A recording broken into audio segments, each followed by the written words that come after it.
हरिओम। स्वागत है आप सभी का आज के इस व्याख्यान में। तो आज फिर लघु सिद्धांत कौमुदी को आगे बढ़ाते हैं। उसमें अभी तक पढ़ते हुए हमने अच संधि, हल संधि, ये दो संधियों के प्रकारों को पढ़ लिया है और विसर्ग संधि में भी कुछ 4-5 सूत्रों का अध्ययन कर लिया है। विसर्ग संधि में हमने जो अंतिम सूत्र पढ़ा था वह अंतिम सूत्र था हशिच, और उससे पहले सूत्र पढ़ा था अतोरोर प्लुताद प्लुते। अतोरोर प्लुताद प्लुते। दोनों सूत्रों के सार को यदि बताया जाए तो उन दोनों के सूत्रों के सार में यह था कि पहले होना चाहिए अ, उसके बाद होना चाहिए रु, उसके बाद फिर होना चाहिए अ। तो अतोरोर प्लुताद प्लुते से रु के स्थान पर उ हो जाता है, और पहले होना चाहिए अ, उसके बाद होना चाहिए रु, उसके बाद होना चाहिए हश। तो हशिच सूत्र से रु के स्थान पर उ हो जाता है। ठीक, ये दोनों नियम हमने पढ़ लिए थे।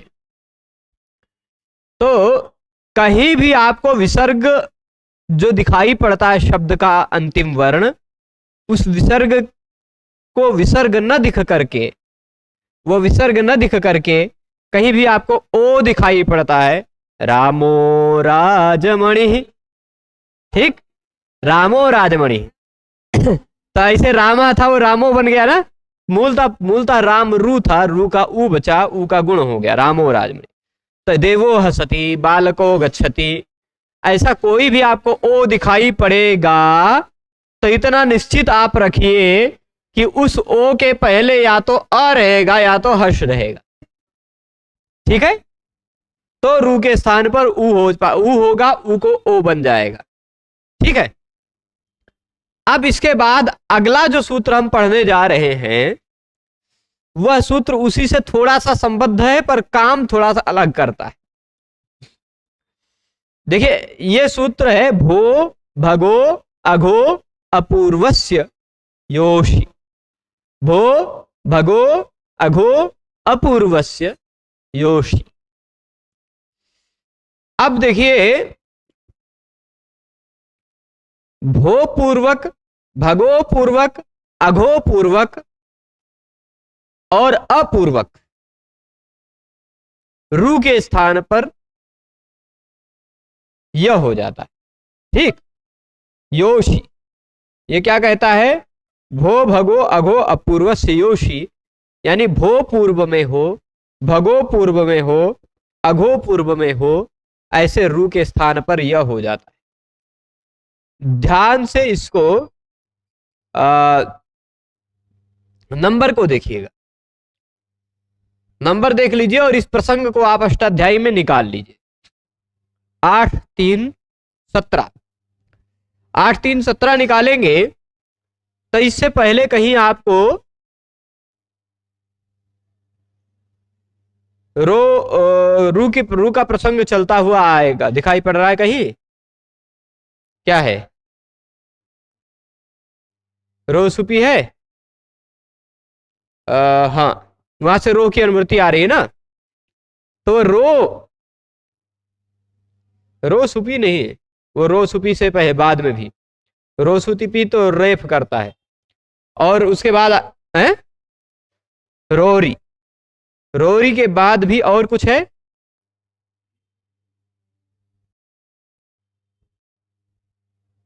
ऐसा कैसे चलेगा, अभी देख लेते हैं। 8वें अध्याय के तीसरे पाद में उतना नहीं सूत्रों का क्रम ध्यान है, पर फिर भी देख लेते हैं, मिल जाएगा। यहां प्रसंग है रू का। ठीक है, रू के स्थान पर हो जाता है य। शर्त क्या है? भो भगो अघो अपूर्वस्य। कुछ कुछ इस सूत्र में भी आपको कंफ्यूजन होगी, इस सूत्र में भी, कि भाई भो और भगो, भगो के बाद अघो, तो भगो में रहा ओ, और उसके बाद अघो का अ, तो ओ के स्थान पे जो यवायावाह से अव क्यों नहीं हुआ? तो भो भगो अघो अपूर्वस्य। अब देखना है आपको, 3 चीजें देखनी है। इसमें से ज्यादातर उदाहरण आपको ये तीन जो चीज दिए हैं, इन तीनों चीजों के तो एक एक ही उदाहरण मिलेंगे। भो भगो अघो एक का एक उदाहरण दिखाया जाएगा, पर अपूर्वस्य वाली बात को बहुत गहराई से लीजिएगा, क्योंकि वो आपका पीछा नहीं छोड़ेगा, बहुत काम आएगा। भो भगो अघो पूर्वस्य योशी में जो आ रहा है,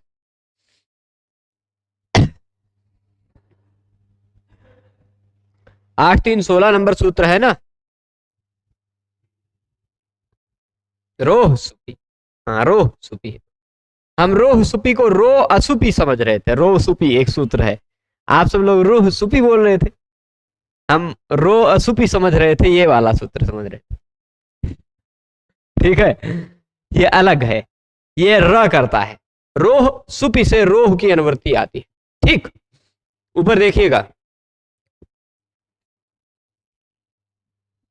यहां एक रोह की अनुवृत्ति आ रही है। ठीक, अब देख लीजिए, इस सूत्र का अर्थ आप समझ जाइएगा। संहिता का प्रसंग चल रहा है, संहिता के कई अधिकार हैं, संहिता का भी प्रसंग चलता है ना। संहिता का विषय हो, ठीक, तो संहिता के विषय में भो भगो अघो और अ, चार चीजें। भो भगो अघो अ, ये चारों चीजें जिसके पूर्व में हो। ठीक, भो भगो अघो और अ, ये चारों जिसके पूर्व में हो, ऐसे रू के स्थान पर यह हो जाता है यदि उस रू के पर में अश हो तो। अब देखिए, अशी में सप्तमी विभक्ति लगी है, थोड़ा ध्यान दीजिएगा। रोह में षष्ठी लगी है ना, जो अनुवृत्त होकर आ रहा है उस रोह में षष्ठी लगी है, और भो भगो अघो पूर्वस्य में षष्ठी लगी है। ठीक, तो कार्य जो होगा वह किसके स्थान पर होगा? रू के स्थान पर होगा। कैसे रू के स्थान पर होगा? जो रू भो पूर्वक हो, अघो पूर्वक हो, भगो पूर्वक हो, अपूर्वक हो। तात्पर्य मैं चारों का लिख दूं, ऐसा हो भो हो उसके तुरंत बाद रू आ जाए, भगो हो उसके तुरंत बाद रू आ जाए, अघो हो उसके तुरंत बाद रू आ जाए, ठीक, और अ हो उसके तुरंत बाद रू आ जाए। ठीक, झगड़ू नहीं, भोर भगोर अघोर और अरु, आता हो। यह अ यहां अत नहीं कहा गया है और आ का विधान नहीं किया जा रहा है, अविधीयमान है, तो अपने सवर्ण का ग्रहण करेगा, अपने सवर्ण का ग्रहण करेगा। आ भी हो तो भी चलेगा, प्लुत नहीं होना चाहिए, प्लुत में तो संधि का कार्य नहीं होता, पर आ रू हो तो भी काम चल जाएगा। ठीक, तो ऐसे रू के स्थान पर जो रू भो पूर्वक हो, यानी भो रू, या भगो पूर्वक हो ऐसा हो, या अघो पूर्वक हो, या अपूर्वक हो, ऐसे रू के स्थान पर यह हो जाता है। कब? यदि रू के तुरंत बाद में अश हो तो। ठीक, इसके बाद क्या होना चाहिए? अश। अश क्या होता है जानते हैं? अश जी को कौन कौन पहचानता है?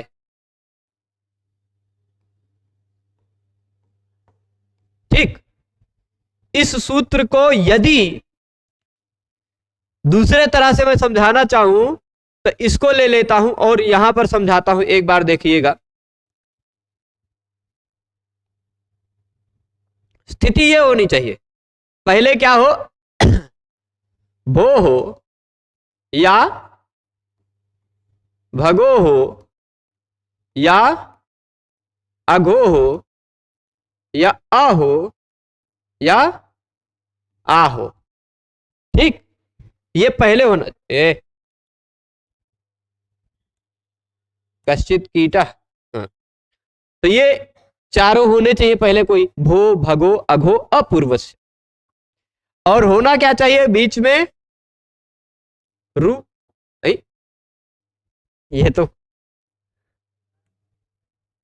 थोड़ा सा, ये 2-3 दिन इनको चलाया नहीं गया ना, तो इसमें कुछ कुछ चिपका हुआ है, इसको बढ़िया से एक बार सफाना पड़ेगा तो अच्छा। क्या हो, ये भूल जाते हैं कि हमको लाल कलर से लिखना है। हाँ, रू होना चाहिए, ठीक। और बीच में होना चाहिए रू, उसके बाद होना चाहिए अश, ठीक।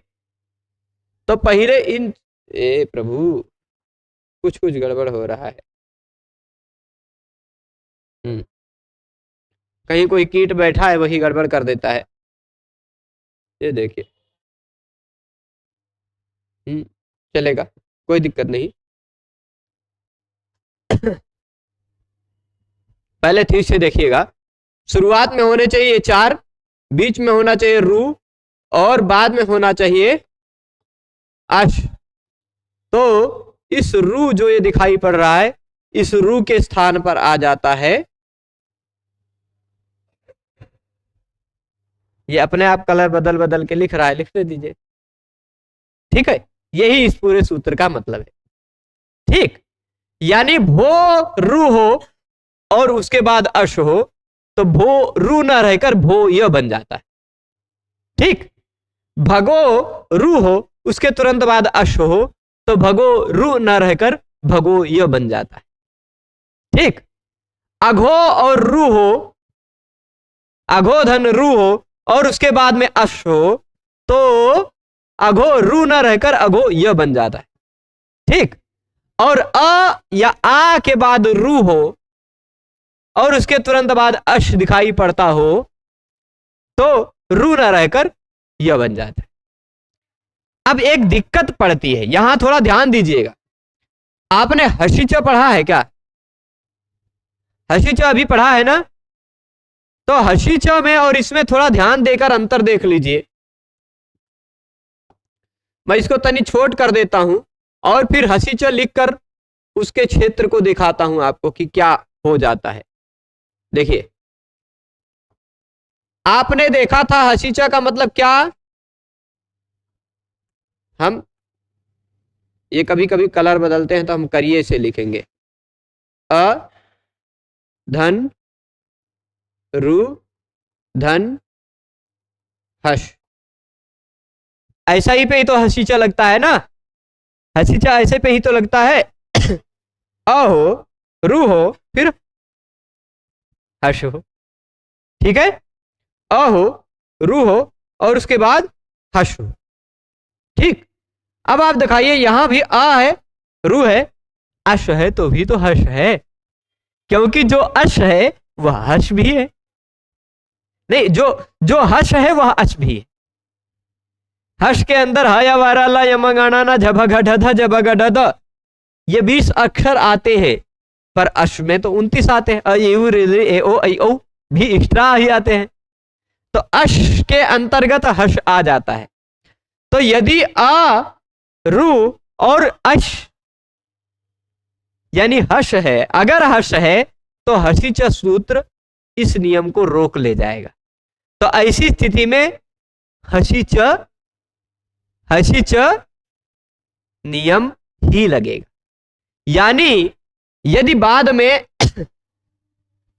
ए प्रभु काहे गड़बड़ होते हो कभी कभी, ये हमारी बात नहीं मानते हैं। तुरंत बाद में ये जो अश आपको दिखाई पड़ रहा है ना, यह अश ना होकर यदि यह क्या है, हर्ष है, अश ना होकर यदि यह हर्ष है, तो यहां ह्रस्व आ ही है। यदि ह्रस्व आ रू और हर्ष है, तब हसीच ही लगेगा, ठीक। तब तो हसीच ही लगेगा। पर ह्रस्व आ और रू के बाद अश, अश मतलब अ ई उ ऋ ए ओ ऐ औ इतना, क्योंकि हया वाला ला आ जाएगा, तब तो ह्रस्व के बाद रू के बाद हया वाला ला आने लगेगा, यमगणना झभगढ़ आने लगेगा, तो हसी चल लग जाएगा। पर ह्रस्व अ रू अ ई उ ऋ ए ओ ऐ औ इतने हैं, तब तो भो भगो अगो पूर्व सी लगेगा, ठीक। और दीर्घ अ, अगर दीर्घ आ गया तब तो हसी च की बारी ही नहीं आएगी, क्योंकि हसी च तो दीर्घ अ के बाद लगता नहीं है ना। तो ह्रस्व आ होने पर भी कब हसी च लगेगा और कब भो भगो अगो पूर्व सीओसी लगेगा, यह ध्यान रखिएगा। हसी च ह्रस्व आ पहले हो, फिर रू हो, फिर उसके बाद हय वारा ला यमगणना हस हो, तब हसी च ही लगेगा। पर ह्रस्व आ रू उसके बाद आई उ रि ए ओ आई औ इतना है, तब तो ये भो भगो अगो पूर्व सीओसी लग जाएगा। ठीक है, मतलब ये बाध्य बाधक भाव समझिएगा, क्योंकि हसी च कम की अपेक्षा रखता है, इसलिए हसी च को वरीयता दी जाएगी। ठीक है, तो अब उदाहरण से इसको समझते हैं। उदाहरण से समझते हैं। उदाहरण ये है, ये 3 निपात हैं। हम इसको तनी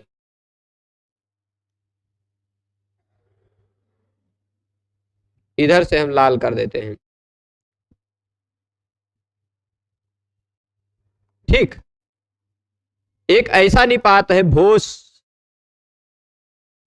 निपात है, सामुख्य करने के अर्थ में, और इसके तुरंत बाद है, मान लीजिए थोड़ा सा और छोटा लिखते हैं, एक साथ लेके चलते हैं, भो भगो अघो तीनों को एक साथ लेके चल देते हैं, फिर अ को एक उदाहरण ले लेंगे। है भोस धन देवा।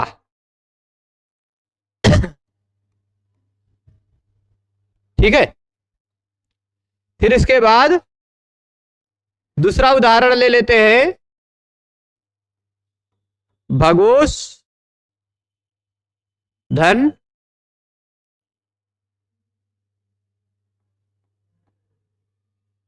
याही, ये याही। ठीक है, और फिर इसके बाद तीसरा उदाहरण ले लीजिए, अघोष नमस्ते। यही 3 उदाहरण दिए ना, भो भगो अघो पूर्वसी में। इसके बाद आगे आपको हली सर्वेशाम में मिल जाएगा उदाहरण। ठीक, भोस देवा, अघोष याही और भगोस याही और अघोष नमस्ते। ठीक है, यही है कि कुछ दूसरा है?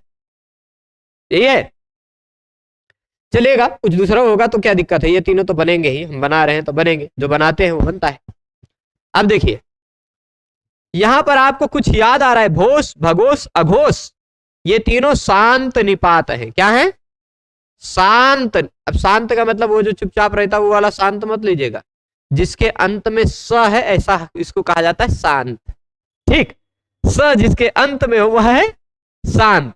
तो स अंत वाला ये निपात है, भोस भगोस अघोष, है कि नहीं? और जो निपात होता है स्वरादि निपातम अव्ययम, उससे अव्यय संज्ञा होती है। भोस भगोस अघोष, इन सबका कुछ ना कुछ अर्थ है, तीनों का कुछ ना कुछ अर्थ है। अर्थ वाला जो कुछ भी होता है वह प्रातिपदिक होता है, उसका शब्द रूप चलता है। अर्थवद धातु प्रत्यय प्रातिपदिकम से प्रातिपदिक होता है, उसका शब्द रूप चलता है। 7 विभक्तियों में प्रत्यय लगते, सु औजस अम औजस इत्यादि। जो प्रत्यय लगेगा क्योंकि यह अव्यय है, उस प्रत्यय का लुक हो जाएगा, वह प्रत्यय लुप्त हो जाएगा, है ना?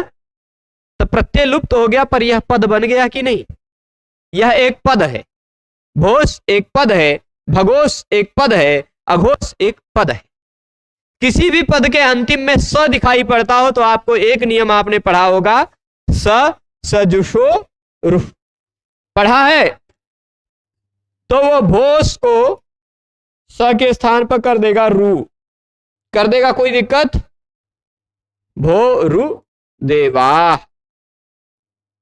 ठीक, यहां आप देख लीजिए, भगोस जो था स के जगह पे हम कर देंगे रू, तो भगोरु याही। ठीक, और अघोष में जो स है उसके जगह पे जब हम रू कर देंगे तो हो जाएगा अघोरु नमस्ते। ठीक है, यहां जो रू तीनों जगह दिखाई पड़ रहा है, तीनों जगह जो रू दिखाई पड़ रहा है, उसमें से ऊ की उपदेशे जनुनासिक इत से इत संज्ञा होगी, तस्य लोपा से लोप हो जाएगा। यह नियम कौन सा लगा, ये आप शॉर्टकट में लिख लीजिएगा अपने पास, सजुषो रूह। मैं तीनों एक साथ लगा बना रहा हूं, तीनों एक साथ बन जाएगा इसलिए। ठीक, तीनों जगह एक जैसा नियम लगेगा। यहां तक पहुंच गए। अब आप बताइए, तीनों जगह आपको रू दिखाई पड़ रहा है कि नहीं? भले ही रू में से र ही बचा हो पर वो रहेगा रू, है ना। मान लीजिए अगले स्टेप में यहां पर र बचेगा, वो उपदेश जनुनासिक इत से ऊ की इत संज्ञा होगी, तस्य लोपा से लोप हो जाएगा। भोर देवाह भगोर याही अघोर नमस्ते, ठीक है, ऐसा हो जाएगा। तो यह जो र बचा है वह रू ही तो है ना। अब देखिए, भो पूर्वक रू है कि नहीं है?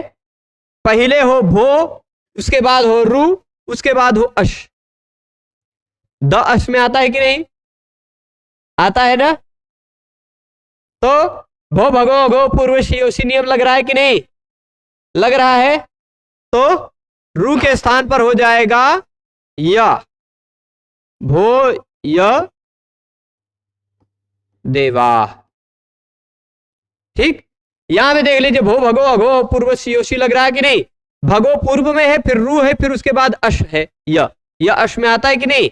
आई उन से देख लीजिए, अ ई उ रि ए ओ आई ओ आया वरल यमा गाना ना झभा घढ़ ध झभा घढ़ ध, उसमें यह दिखाई पड़ रहा है ना। तो ये रहा भगो, उसके बाद ये रहा रू, उसके बाद ये रहा अश। तो भो भगो गो पूर्व शियोशी सूत्र से रू के स्थान पर हो जाएगा य, भगोय या, ठीक है, कोई दिक्कत?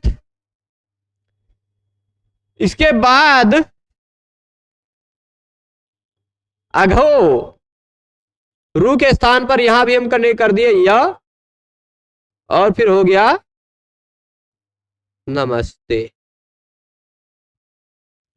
नियम कौन सा लगा? भो भगो, ठीक। भो भगो डैश डैश करके आप लिख लीजिएगा, भो भगो भगो पूर्व शियोशी, हो जाएगा। यहां तक पहुंच गए, किसी को समझने में कोई दिक्कत नहीं ना।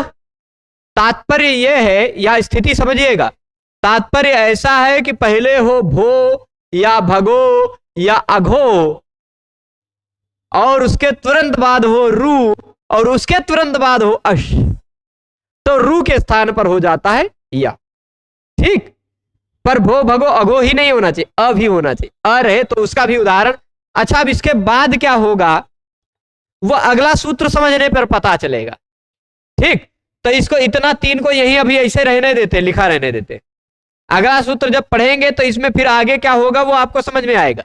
पर यहां भो य देवाह तक, अघो भगो य याही तक, और अघो य नमस्ते तक पहुंचने में किसी को कोई दिक्कत नहीं होगी, ऐसा मैं समझ सकता हूं, ठीक। भोस था, भगोस था, अघोस था, उसके तुरंत बाद आपको भले कुछ दिख रहा हो चाहे ना दिख रहा हो, पद का अंतिम वर्ण स दिखाई पड़ रहा था, तो ससुजसो रू से उसको कर दिया रू, है ना। अब भो पूर्वक रू हो गया, भगो पूर्वक रू हो गया, अघो पूर्वक रू हो गया, हो गया। उस रू के तुरंत बाद यदि अश प्रत्याहार का वर्ण दिखाई पड़े तो रू के स्थान पे हो गया यश, भोय भगोय अघोय, बन गया, कोई दिक्कत? तो अब आगे चलते हैं, इसके बाद का सूत्र देखते हैं, प्रसंग क्या कह रहे। अपूर्वक वाला है ना, तो अपूर्वक वाला का उदाहरण क्या दिए हैं, उस उदाहरण को देख लेते हैं।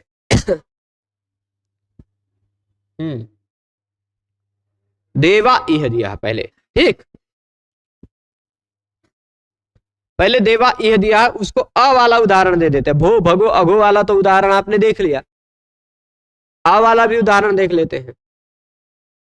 मूलतः शब्द क्या है? देव, ठीक। उस देव शब्द के बाद प्रत्यय लगा है जस, ठीक। देव के बाद प्रत्यय लगा है कौन सा? सु और जस में से जस, ठीक। जस में से चुटू से जब ज की संज्ञा हो जाएगी तो बचता है अस, ठीक। देव अस। प्रथमयो पूर्व सवर्ण से इस और इसका इन दोनों में से पूर्व सवर्ण दीर्घ जब आ बच जाता है तो बन जाता है, क्या बन जाता है? देवास, देवास बन जाता है, ठीक। देव अस देवास बन जाएगा प्रथम पूर्व सवर्ण से पूर्व सवर्ण दीर्घ होने के बाद। अब इस देवास के बाद यदि है इह, तो क्या हो? देवास के बाद क्या है? इह है, देवास इह। अब देवास स का अंतिम वर्ण पद, स पद का अंतिम वर्ण दिखाई पड़ रहा है कि नहीं? दिख रहा है। कहीं भी शब्द का अंतिम वर्ण स दिखाई पड़ता हो तो ससजुषो, ससजुषो रू कर देगा, तो ये देवास को बना देगा देवा रू। किसी को अपने देवरू तो नहीं दिखाई पड़ रहे हैं? देवा रू, ठीक है। और इह, रू में से बचेगा र, देवार या इह। यहां तक पहुंच गए? पहुंच गए ना? अब देखिए, यह जो रू है, यह जो रू है, यह रू अपूर्वक है कि नहीं? इस रू के पूर्व में अ है, और उस रू के तुरंत बाद ये रहा अश। तो पूर्व में अ, बीच में रू, पर में अश, है ना? तो रू के स्थान पर यह होना चाहिए कि नहीं? भो भगो अघो अपूर्वस्योसी सूत्र के आधार पर रू के स्थान पर हो जाएगा यह।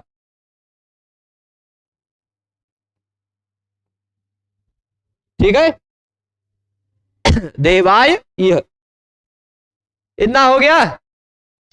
इसको जोड़ करके यदि हम ऐसा लिख दें तो किसी को कोई दिक्कत नहीं। या और ई जुड़कर ऐसा ये बन जाएगा कि नहीं? है ना?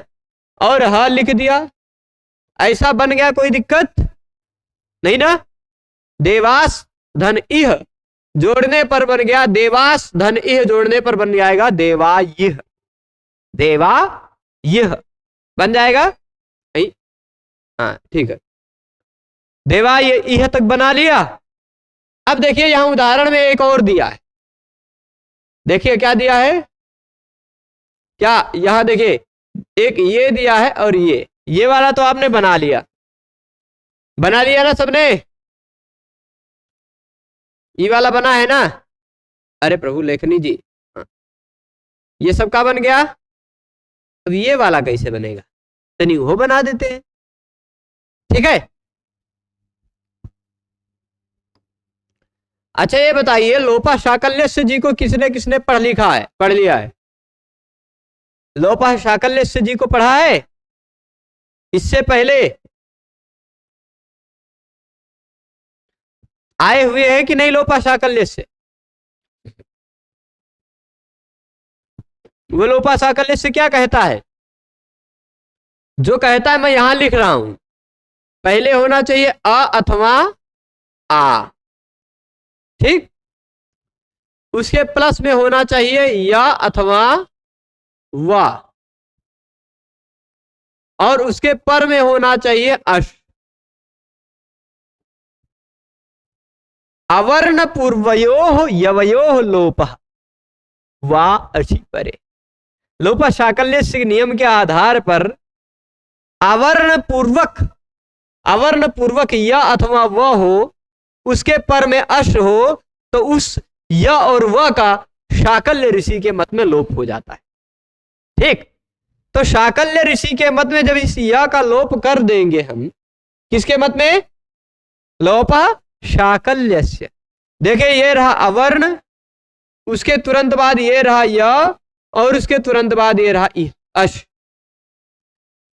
तो अवर्ण पूर्वक यह मिल रहा है, इसलिए शाकल्य ऋषि के मत में जब इस या का लोप कर देंगे तो देवा इह भी बन जाएगा, ठीक।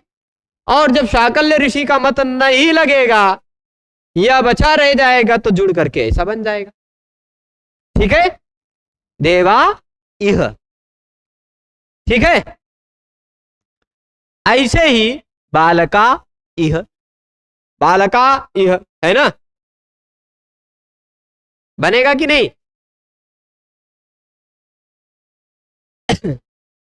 अथवा बालका इह बन जाएगा ना, बालकास धन इह, बालका इह, स को हो जाएगा यह, बालका इह भी बनेगा, और बालका इह ये भी दोनों बनेगा ना। कोई दिक्कत नहीं। शाकल्य ऋषि के मत में विकल्प से जब यह का लोप होगा तो बालका इह। जब शाकल्य ऋषि का मत नहीं लगेगा, लोप नहीं होगा यह का, तो बालका इह। ठीक है, देवा इह। ऐसे ही खाली देवा बालका नहीं, कोई भी शब्द हो, उस शब्द में आ के पर में रू हो और उसके पर में अश हो, तो रू को होगा पहले यह, भो भगो घो पूर्व सियोसी, और उस या का लोप हो जाएगा शाकल्य के मत में। लोप नहीं भी होगा शाकल्य से भिन्न लोगों के मत में। ठीक है, एक आध उदाहरण और दे देते हैं। यह, हाँ, कभी कभी बहुत सारे श्लोकों को पढ़ते पढ़ते कभी कभी आता रहता है प्रभव इति। हाँ, ऐसे बहुत सारे उदाहरण मिलेंगे। एक पेज बढ़ाते हैं और दिखाते हैं।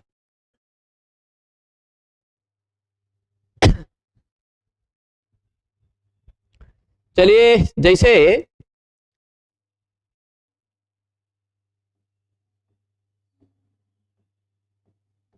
अपना ही उदाहरण ले लेते हैं। अरुण है ना, दिखाई पड़ रहे हैं। यहां प्रत्यय लगा प्रथमा एक वचन का सु, और इति कर देते हैं या यह कर देते हैं। यह नहीं, या हाँ, हम यही तो है, तो यह रहने देते हैं, है ना, वह नहीं जाने देते। सुप्रत्यय लगा है, सुप्रत्यय में से बचता है क्या? सुप्रत्यय में से हमेशा उ की इत संज्ञा हो जाती है और स बचता है, अरुणस इह। यहां तक पहुंचेंगे, है ना।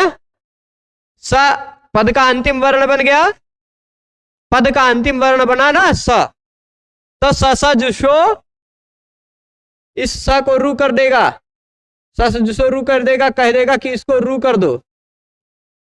ठीक हो गया, और रू में से र बचेगा, तो अब देखिए ये रहा अ, अवर्ण, ण के बाद अ है ना, अवर्ण है, उसके तुरंत बाद रू है, उसके तुरंत बाद अश है ना।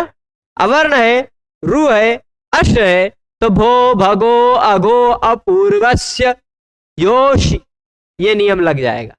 हसीचा नहीं लगेगा, अवर्ण के बाद रू होता फिर अ होता, तब तो अतोरो रप्लुता दप्लुते लग जाता। अवर्ण के बाद रू होता और हश होता तो हसीचा लग जाता, पर वो ना तो अतोरो रप्लुता दप्लुते लग पा रहा है, ना तो हसीचा लग पा रहा है। तो भो भगो अघो पूर्व से योशी से इस रू के स्थान पे हमने कर दिया, या कर दिया ना। ठीक है, तो ऐसा वाला भी रूप बन जाएगा।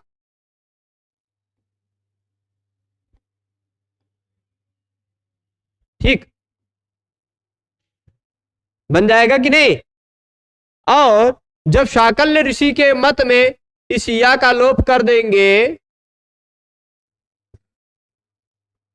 तो ऐसा भी बन जाएगा, अरुण इति। ठीक है, ऐसा भी बनेगा ना। ऐसे बहुत सारे उदाहरण मिलेंगे, मिलेंगे ना, कोई दिक्कत। एक आध उदाहरण और देख लेते हैं।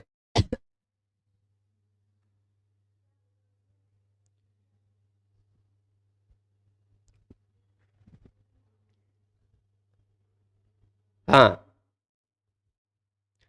अयोध्यायाः राजा दशरथ आसीत, दशरथ आसीत। अब देख लीजिए, दशरथ तो दशरथ धनसु होता और उसके बाद आसीत का आ रहता, अतो रोर प्लुताद प्लुते तो लग नहीं पाता, क्योंकि वहां ह्रस्व आ की बात चलती है, दीर्घ आ जाता। जैसे उदाहरण दे देते हैं। अरे प्रभु, काहे कभी कभी आप भुला जाते हो कि अब क्या करना है। अभून रिपो, मुझे दशरथ वाला वो उदाहरण आ गया, भट्टी काव्य का उदाहरण श्लोक में खोज रहा था कि वहां कुछ मिल जाता। अभून रिपो विबुध शख परंतपः श्रुतान्वितो दशरथ इत्युदाहृता। चलिए, मिल गया दशरथ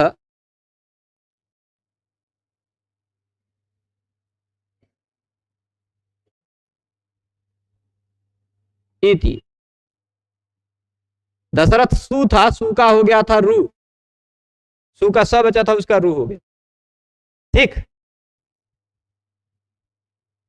और रू के स्थान पर हो जाएगा, रू के स्थान पर यह होगा कि नहीं, यह हो जाएगा। तो दशरथ यह का लोप सकल लोपा शाकल्य से शाकल्य ऋषि के बाद में जब विकल्प से लोप कर देंगे तो दशरथ इत्युदाहृत अभून नृपो विबुध सख परंतपः श्रुतान्वितो दशरथ इत्युदाहृतः गुणैर्वरं भुवन हितच्छलेन यं सनातनः पितरमुपागमत् स्वयं। ऐसा पहला श्लोक भट्टी काव्य का। तो और बहुत सारे ऐसे उदाहरण मिलते रहेंगे जहां आप देखेंगे कि विसर्ग होना चाहिए था पर लोपवा हो गया है। वहां आप ये जरूर देखिएगा कि उस रू मतलब विसर्ग की पूर्व अवस्था जो रू था, उस रू के पहले कहीं आ तो नहीं है और पर में कहीं अश तो नहीं है। तो भो भगो अघो पूर्व से उसी को आपको पकड़ लेना है। ठीक है, ध्यान रहेगा, कोई भी हो पहले आ भो भगो अघो इन पांचों में से कुछ हो, ह्रस्व अ या दीर्घ अ हो, भो भगो अघो इन तीनों में से कोई हो, और पर में अश हो, बीच में रू हो, तो रू को हो जाता य, और उस या का लोपा शाकल्य से विकल्प से लोप हो जाता, शाकल्य ऋषि के मत में। ठीक है, स्पष्ट है, कोई दिक्कत नहीं ना। तो अब जरा सा यहां फिर से आ जाते हैं इस पुस्तक में। एतत् पूर्वस्य, क्या लिखा है, एतत् पूर्वस्य मतलब ये तीनों जिसके पूर्व में हो, या तीनों नहीं ये चारों, ये चारों भो भगो अघो और अ, ये चारों जिसके पूर्व में हो, ऐसे इन चारों के पूर्वक जो रू है, इन चारों का पूर्वक जो रू है, यानी इन चारों के बाद आने वाला जो रू है, भो के बाद आने वाला या भगो के बाद आने वाला या अघो के बाद आने वाला या अ के बाद आने वाला जो रू है, उस रू के स्थान पर या आदेश, उस रू के स्थान पर यह का आदेश हो जाता, यह हो जाता है कब, यदि अश से पूर्व में हो वह, तो यानी तुरंत पर में अश होना चाहिए। अशी में कौन सी विभक्ति लगी, सप्तमी, तो तस्मिन् नीति निर्दिष्टे पूर्व से जो भी कार्य होगा वह अश से पूर्व में होगा। ठीक है, तो अश के पूर्व में आने वाले रू के स्थान पर होगा। स्पष्ट है। अरे प्रभु मिटा करो, हाँ कभी कभी ये भूलते हैं। उदाहरण आपने देवा इह और देवा यह दोनों बना ली। ठीक, ये दोनों बना, सबके मत में बन गया ना। और कुछ एक आध दो उदाहरण मैंने बना के दिखा दिए और बहुत सारे मिल जाएंगे। अब जरा इधर देखिए, भोस भगोस अघोस इति शांता निपाता। मैं इसके बारे में पहले बता चुका हूं, आप समझ चुके होंगे, पहले ही मैं उदाहरण लिखने से पहले बता चुका हूं। देखिए, भोस भगोस अघोस ये तीनों शांत निपात हैं। शांत निपात मतलब ऐसे निपात जिसके अंत में स दिखाई पड़ रहा है। ठीक है, यह इतना लाइन आप समझ ही गए। ठीक है, तेषाम रोह यत्ते कृते। अब ये स अंत वाले निपात हैं तो ससो रू से रू हो जाएगा, भोरु भगोरु अघोरु बन जाएगा ही, है ना। अब उस रू उनके उन तीनों के रू के स्थान पर जब यत्व कर देते हैं, यानी उन तीनों के रू के स्थान पर जब यह कर देते हैं, भोय कर देते हैं, भगोय कर देते हैं, अघोय कर देते हैं, तब क्या होता है, तो हलि सर्वेशाम नियम लगता है। तब कौन सा नियम लगता है, हलि सर्वेशाम। क्या कहते हैं कि हाँ, हलि सर्वेशाम। ठीक, यह कहता है कि एक मिनट, इस हलि सर्वेशाम के प्रसंग को जरा देख लीजिए, प्रसंग को देखिए।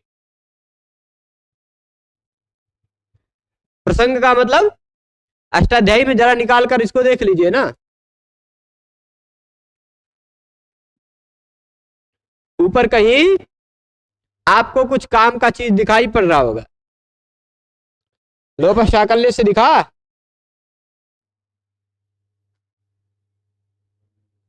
ठीक है। लोपा शाकल्य से दिखाई पड़ा, वो शाकल्य ऋषि के मत में लोप करता है। कब? लोपा शाकल्य से में आप देख रहे होंगे तो वहां अशी की अनुभूति आती है। ठीक, लोपा शाकल्य से कहता है कि पहले होना चाहिए अवर्ण, मतलब आ में से कोई, उसके तुरंत बाद होना चाहिए अवर्ण के तुरंत बाद क्या होना चाहिए?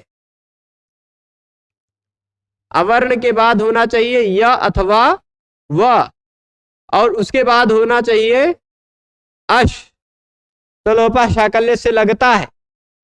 पर हलि सर्वेशाम क्या कहता है?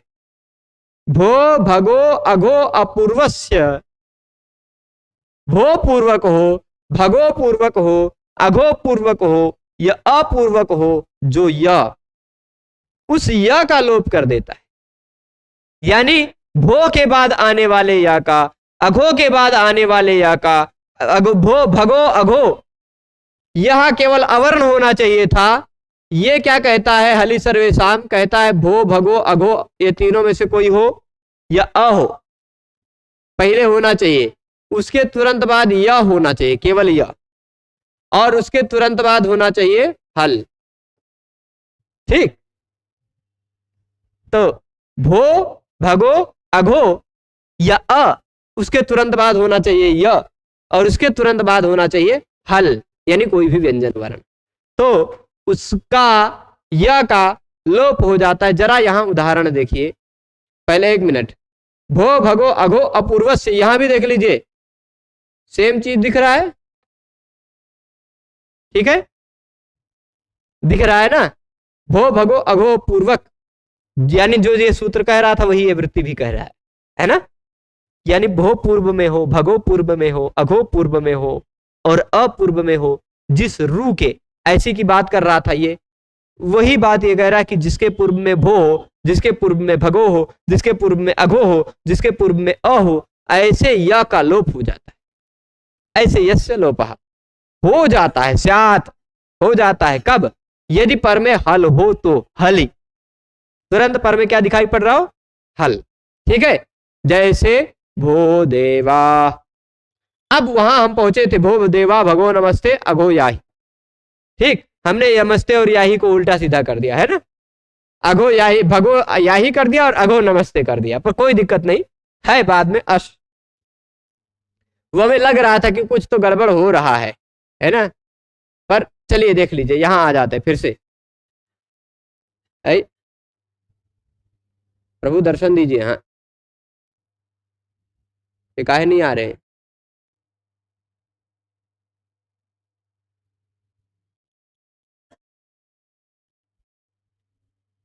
हाँ, इधर देखिएगा।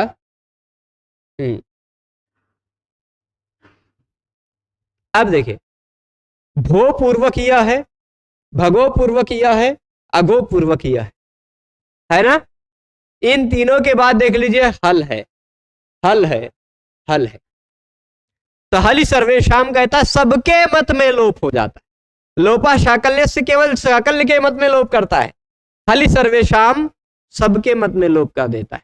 यानी शाकल्य जी के मत में खाली होने की बात नहीं, ये सबके मत में लोप हो जाएगा यदि पर में हल दिख जाएगा तो। ठीक, तो और यहां भी देखिएगा, ये या का लोप हो जाएगा। तो भो देवा, द को सुधार देते हैं, सुधर जा रहे, और भो देवा, ये भगो नमस्ते और अघो याही, ऐसे कर लीजिएगा। ठीक, भो देवा भगो नमस्ते अघो याही।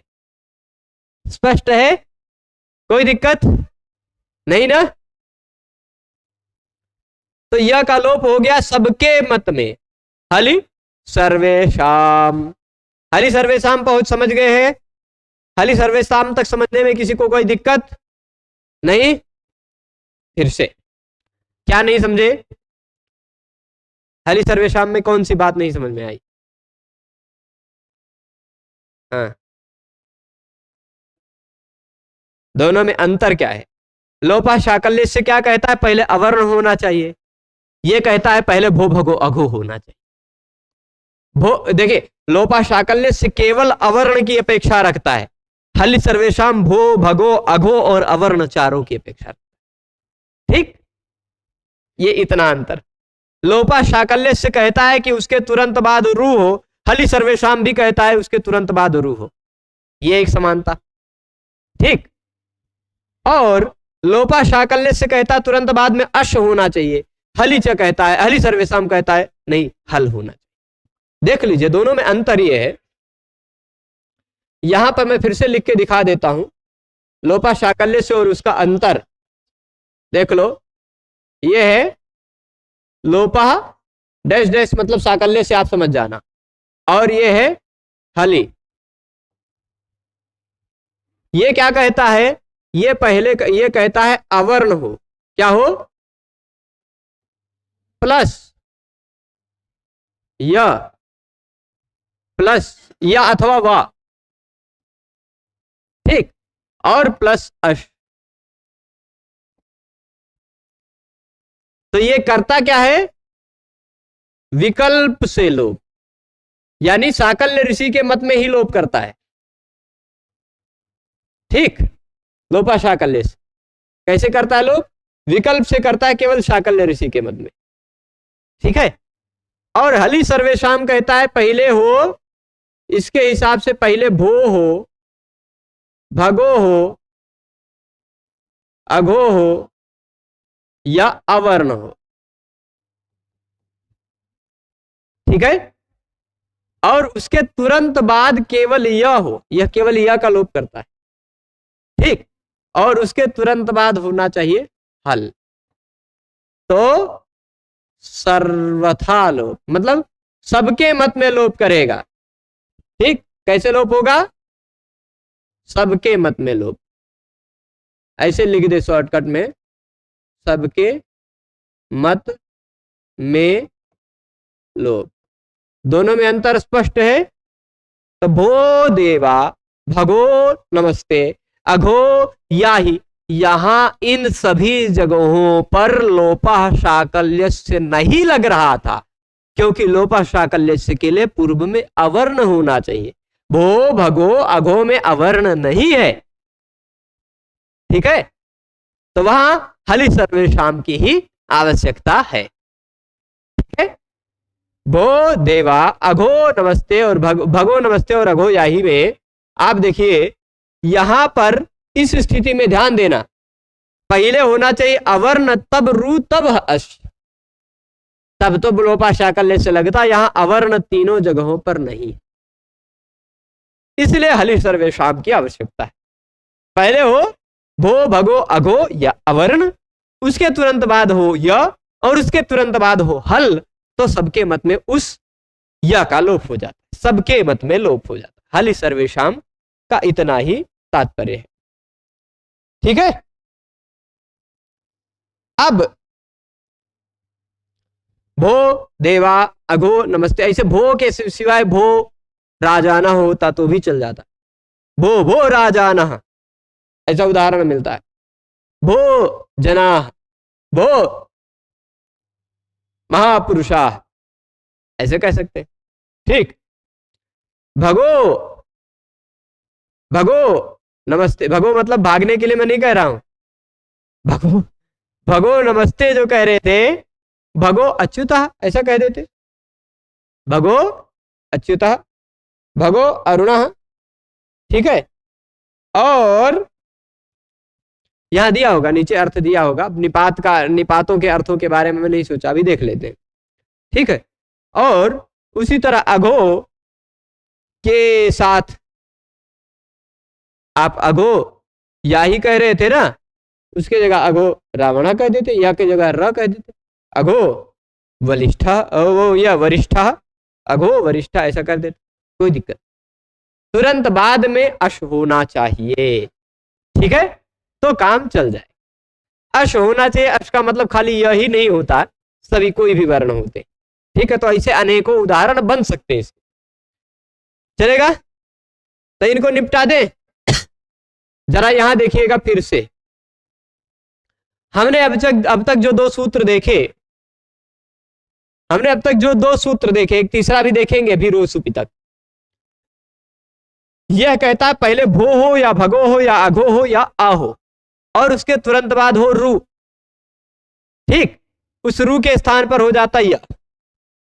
यह कहता है पहले हो भो या भगो या अघो या अ, उसके बाद आने वाला जो इस सूत्र से आया हुआ है यह, उसका लोप हो जाता। यदि हल हो तो सबके मत में हल सर्वेशाम, ठीक है, सबके मत में लोप हो जाता है। और यदि हल नहीं है तो केवल शाकल्य ऋषि के मत में लोप होगा। ठीक है, स्वर वर्ण रहने पर केवल शाकल्य ऋषि के मत में होगा, दोनों तरह का रूप मिलेगा, देवाई है देवाई है की तरह। और जब हल रहेगा तुरंत बाद में, ये नहीं है भगोस, ये क्या कहते हैं, ये देवा है, नमस्ते है, या ही है, तुरंत बाद में व्यंजन है, तब सबके मत में लोप होगा। ठीक है, इतने तक उदाहरणों में किसी को कोई दिक्कत नहीं ना। अब आ जाते हैं आज का ये अंतिम सूत्र देख लेते हैं, रो सुप, रो सुपी। यह कहता है देखिए, एक इसके प्रसंग को निकाल लीजिए, रो सुपी के प्रसंग को निकाल ही लीजिए, देख लीजिए क्या दिक्कत है। देखिए जब भी ये सूत्र आए ना, कोई भी सूत्र, तो अष्टाध्यायी में जरूर देखना चाहिए। ठीक है,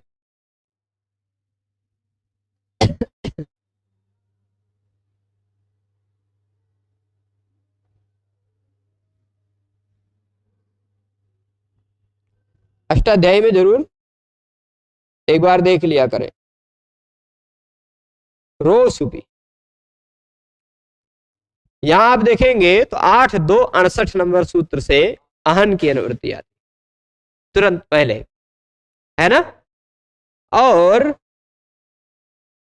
8-1-16 से पदस्य की भी अनुवृत्ति आ रही होगी, है ना। अब पूर्वत्रा सिद्धम की बात तो चल ही रही है। ठीक है, तो तात्पर्य यह है, यहां देखिएगा, हाँ, अहन की अनुवृत्ति आ रही है ना, अहन होना चाहिए।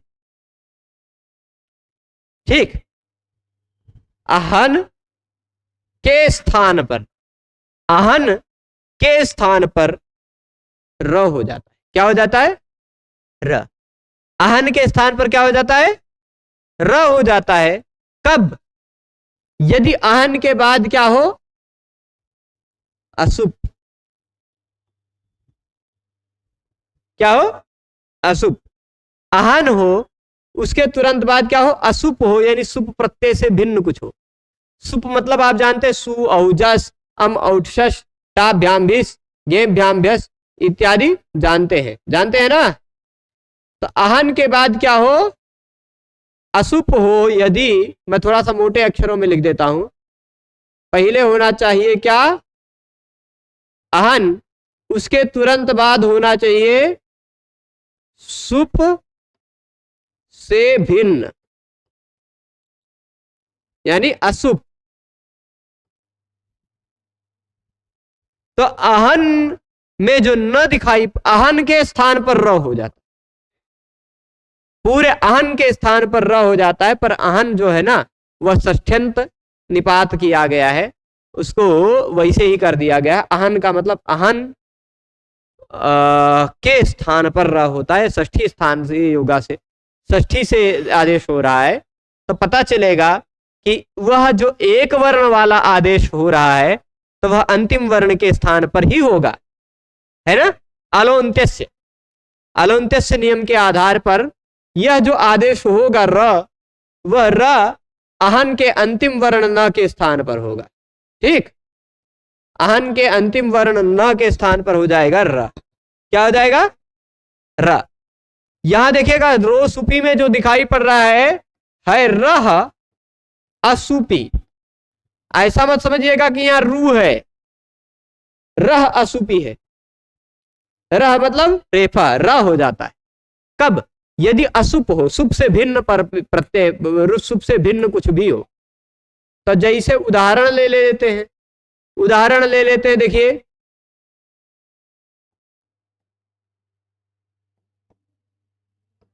अहन और अहन, अहन अहन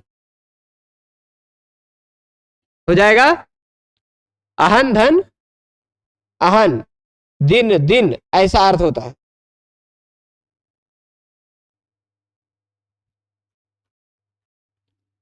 अब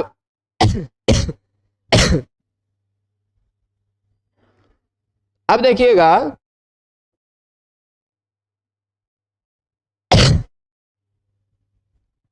कुछ बातें हैं। अहन है और फिर उसके बाद दोबारा फिर अहन है, अहन अहन होगा और गले में कुछ फंस रहा है, न के स्थान पर हो जाएगा, तुरंत बाद में असुप है ना, सुप तो है नहीं, तो न के स्थान पर हो जाएगा र, अहर अहर। यहां भी आप र करके अहर अहा बना दीजिएगा, र का विसर्ग कर लीजिएगा, खराब आसाने में विसर्जनीय से, ठीक। तो ये विसर्ग हो जाएगा, यह अहर अहा ऐसा वाला बन जाएगा, ठीक। और ऐसे ही अन्नाम गण, दिनों का जो गण है अहन है और उसके बाद है गण। अब ये बताइए गण क्या सुप है? गण कोई सुप प्रत्यय है नहीं ना, तो अहन के बाद असुप आ रहा है तो अहन के अंतिम वर्ण न के स्थान पर र कर देता है। यह सूत्र केवल अहन शब्द के लिए बना है, केवल अहन शब्द के अंतिम वर्ण न के स्थान पर र करने के लिए बना, बस अहर गण, बाकी और कोई काम नहीं कर। अच्छा, अब एक चीज और देख लीजिए, थोड़ा सा और इसमें बात है जो यहां पर दिखाते हैं आपको। यहां देखिएगा है क्या,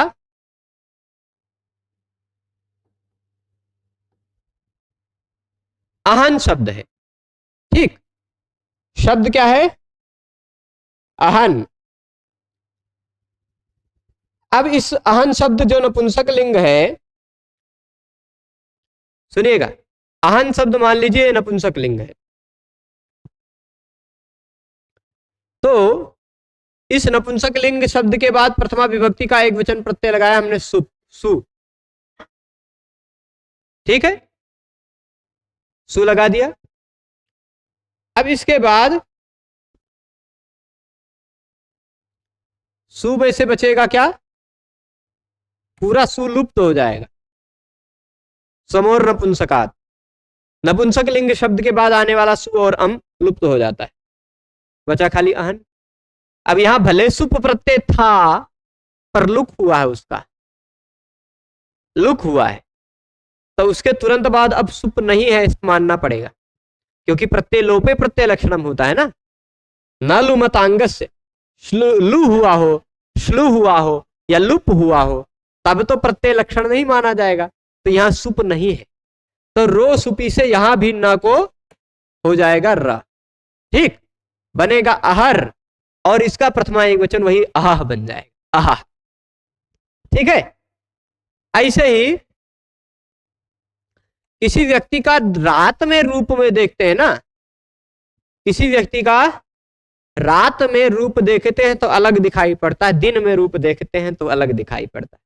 अहनी रूपम, दिन में जो रूप देखते हैं वो रूप कैसे दिखाई पड़ता है, और रात में जो रूप देखते हैं वो रूप कैसे दिखाई पड़ता है, दोनों रूपों में अंतर है कि नहीं, है ना।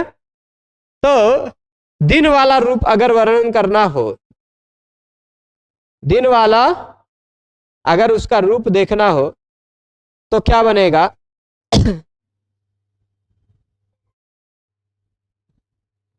हाँ, अहन धन रूप हो, मान लीजिए, समास होने के बाद बचेगा क्या? अहन है और रूप है। अब यहां क्या देखिएगा,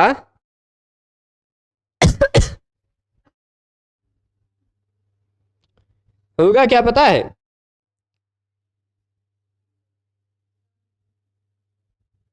ये लेकिन यहां पर ये प्रसंग नहीं चलेगा, यहां पर एक वार्तिक आ जाएगा, रूप रूप रात्रि रथंतेषु रुत्वम वाच्यम। ठीक, यहाँ रूप है तब र नहीं होकर रुत्व हो जाएगा। ठीक है, और रुत्व हो जाएगा तो अब देख लीजिए, अभी बता देते हैं। अहन रूप है, यहां र न होकर रू हो जाएगा। अब आप कहेंगे रू करोगे तब और र बचेगा, र करोगे तब और र बचेगा, तो रू करने की क्या आवश्यकता बच गई, वो भी हम बता देते हैं, आप समझ में आ जाएगा। अहर रूप, ठीक, रू में से भी बचेगा क्या, रू में से बचेगा क्या, र बचेगा ना। आप कहते रो सुपी से सीधे रू कर देते तभी काम चल जाता, र कर देते तो भी काम चल जाता है ना। रो सुपी से सीधे र करते तो भी ऐसे ही रूप बनता, और रू किया तो भी ऐसे ही बना। नहीं भाई, रू करेंगे तब ये रू है, और र करेंगे तो ये र है। रू और र में अंतर होता है। रू होगा तो आपको ध्यान होना चाहिए, पहले अवर्ण हो, उसके बाद रू हो, उसके बाद हश हो, तो हशीचा से इस रू के स्थान पर हो जाता है ऊ। र के स्थान पर तो ऊ नहीं होता, पर रू के स्थान पर ऊ करता है वो, है ना। तो ये ऊ कर देगा जब, ए प्रभु, कभी कभी कुछ कीड़ा बैठा रहता है इस पर, तो ये मिटाना भूल जाते हैं, लेखनी का काम करते हैं। र के स्थान पर हो जाएगा ऊ, अह ऊ रूप, अहो रूपम। ठीक, अहो रूप ऐसा बनेगा। अहर निशम, वहां अहो रात्रि, अहो रात्रि।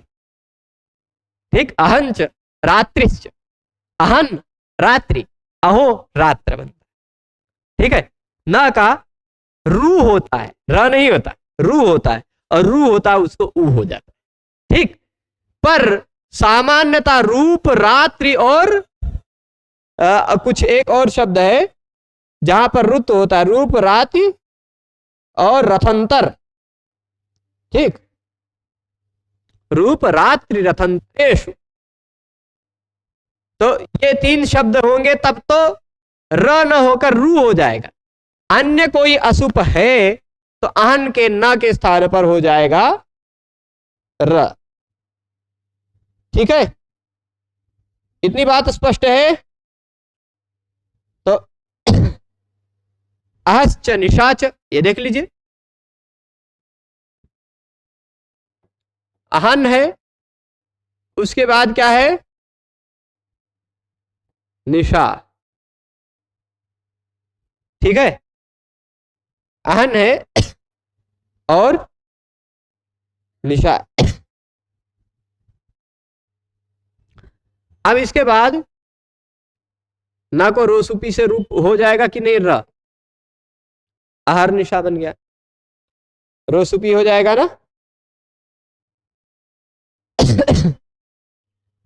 अब इसके बाद क्या होगा, यहां पर ध्यान दीजिएगा, क्योंकि समाहार द्वंद्व है, दिन और रात्रि का समुदाय है। समाहार द्वंद्व हमेशा नपुंसक लिंग में प्रयोग होता है। सनपुंसकम, सनपुंसकम एक ऐसा सूत्र है, उस सूत्र से इन दोनों शब्दों का जो समास हुआ है वह नपुंसक लिंग में प्रयोग हुआ। तो अहर निशा जो बना क्या, अहर निशा, ये र इस पर चढ़ गया और अहर निशा बना, नपुंसक लिंग शब्द बना। और नपुंसक लिंग में शब्द का अंतिम वर्ण यदि दीर्घ दिखाई पड़ता हो तो ह्रस्व नपुंसके प्रातिपदिकस्य, उसको ह्रस्व कर देता है। तो अहर्निश, अहर्निशम, अहर्निशौ, अहर्निश नहीं, अहर्निशम ऐसा बनता है, अहर्निशम, अहर्निशे, अहर्निशाणी, ऐसा चलता है ना समुदाय। लेकिन समुदाय में एक ही वचन में ही होता है, एक वचन में ही प्रयोग होता है। अहर्निशम खाली एक वचन में ही प्रयोग होगा। ठीक, नपुंसक लिंग में प्रयोग होगा। अभी बताया कि नपुंसक लिंग हो जाएगा, समाहार द्वंद्व चाहे जो होता है वो नपुंसक लिंग में प्रयोग होता है। ठीक है, तो ये कौन हमने पढ़ लिया, रोसुपी। ठीक है, रोसुपी तक देख लिया, तो यहां तक किसी को कोई दिक्कत नहीं ना। अहर, अहर अह और अहर गणा, ये दो उदाहरण भी आपने समझ लिया है। अब जरा सा इसको देख लेते हैं। भो हाँ, ये देख लीजिए, नंबर लिखा हुआ है तीनों का अर्थ, भो देवा, भगो नमस्ते और अघो याही। 7-8 नंबर देख लीजिए। भगो मतलब भगवान, भगो का मतलब क्या होता है? भगवन। और अघो का मतलब है अघवन। अघवन का मतलब पापी। अघो को नमस्ते कर रहे थे, हम बड़ा गड़बड़ कर रहे थे, है ना? अघो यार, भाग यहां से, भाग पापी यहां से, है ना? अघो, अघो एक ऐसा निपात है जिसका तात्पर्य होता है पाप परायण, पापी। ठीक है, तो इतनी बात स्पष्ट है। आगे इतना इतना पे ही रोकते हैं आज। इसके बाद जो सूत्र है ना, रोसुपी के बाद रोरी, ढलोपे पूर्व से दीर्घोणा, ये दोनों समझने के बाद विप्रतिषेधे परम कार्यम तक का कल समझेंगे। ठीक है, सभी लोग जुड़े रहे, उसके लिए सभी को बहुत बहुत धन्यवाद। नमो नमः।